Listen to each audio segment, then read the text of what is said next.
I love Einstein. He was one of the greatest scientific geniuses of all time. But let's be honest, he could also be kind of a jerk. Beyond his groundbreaking theories, Einstein had a complicated personal life marked by strained relationships, affairs, and even troubling views on race. By 1914, Albert Einstein had been married to Mileva Maric for 11 years. But their marriage was deteriorating. After all, it was said to have been done out of obligation. Einstein realized there was no hope for their relationship on a romantic level, so he proposed staying together only for the sake of their two sons, Hans and Edward, but only if Mileva agreed to a disturbing list of conditions. In that list, Einstein demanded that Mileva take care of his laundry, feed him, and keep his bedroom and study clean and neat. He required her to renounce all personal relations with him unless they were absolutely necessary for social reasons. He told her not to expect any intimacy and even asked her to stop talking to him and to leave his bedroom and study upon request. Finally, he asked her not to belittle him in front of their children. Surprisingly, Mileva accepted the conditions, but it proved to be futile. A few months later, she left Albert in Berlin and moved to Zurich, Switzerland, with their children. To make matters worse, Mileva discovered that Albert was having an affair with his cousin, Elsa. When Mileva threatened to publish her memoir, Einstein told her to keep her mouth shut and be humble. He sometimes gossiped about Mileva with Elsa, treating her like an employee he couldn't fire. After a half-hearted attempt at reconciliation, especially on Albert's part, they eventually divorced in 1919 after living apart for 5 years. Soon after, he married Elsa and lived with her 2 daughters in Berlin. But the cheating didn't stop there. He also had an affair with his secretary, Betty Newman. In fact, Einstein described 6 women with whom he spent time and from whom he received gifts while married to Elsa. While Einstein's romantic relationships were turbulent, his relationships with his children were also complicated and at times distant. Einstein had a daughter named Liesl, who was born in Serbia after Mileva returned to her hometown to give birth while Einstein remained in Switzerland. She was their first child and only daughter, conceived and born before they were married. However, her life was tragically short. She was believed to have died at a young age, likely to scarlet fever. Since Einstein and Mileva were apart at the time, it is likely that he never met Liesl, though he did send letters to Mileva about her. Einstein's second child, Hans Albert, was the luckiest among his siblings, enjoying a happy life and a successful career. However, his relationship with his father became strained when he planned to marry Frida Knecht.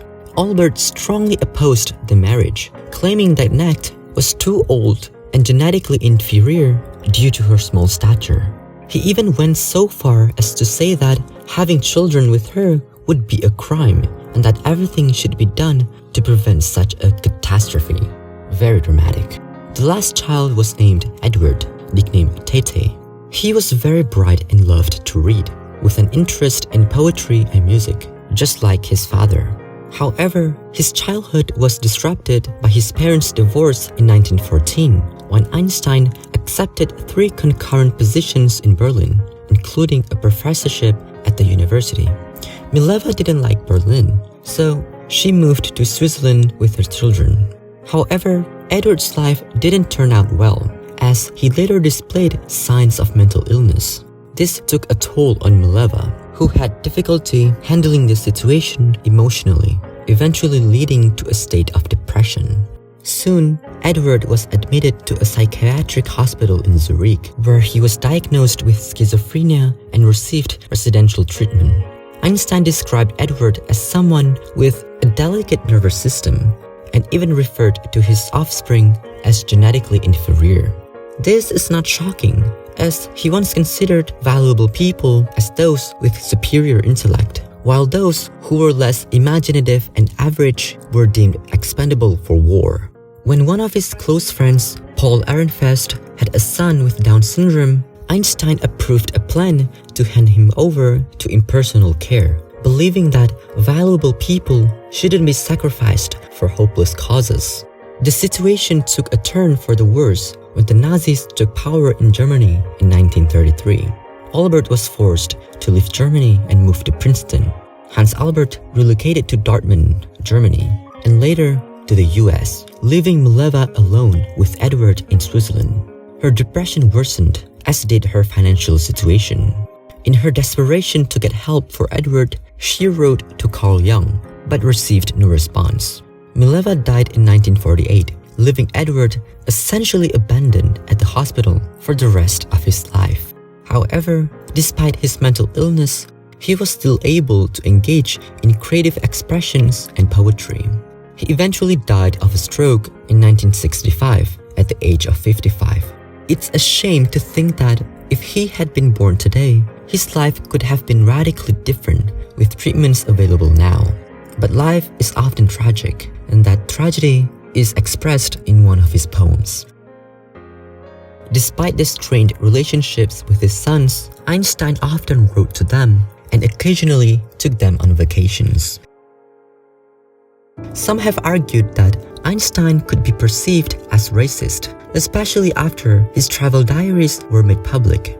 During a trip to China in 1922 and 1923, he described the people as industrious, filthy, and obtuse.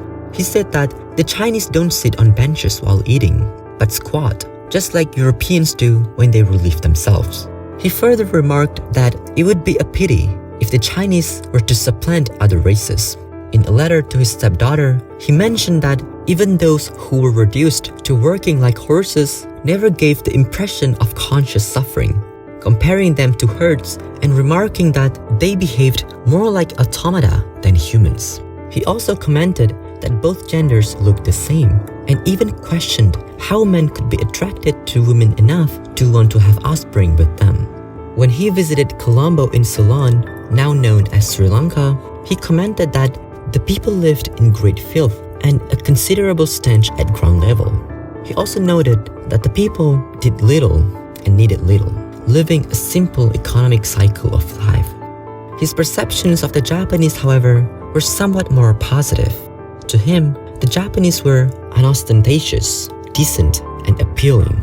He said that they had pure souls as nowhere else among people, and that one had to love and admire the country. However, he also concluded that Japan's intellectual needs were weaker than its artistic ones. While such views were common at the time, they were not universal, and some people held more tolerant perspectives. As a humanitarian icon, a refugee, and someone who once wrote that racism is a disease of white people, it seems that Einstein still had difficulty seeing himself in the place of others.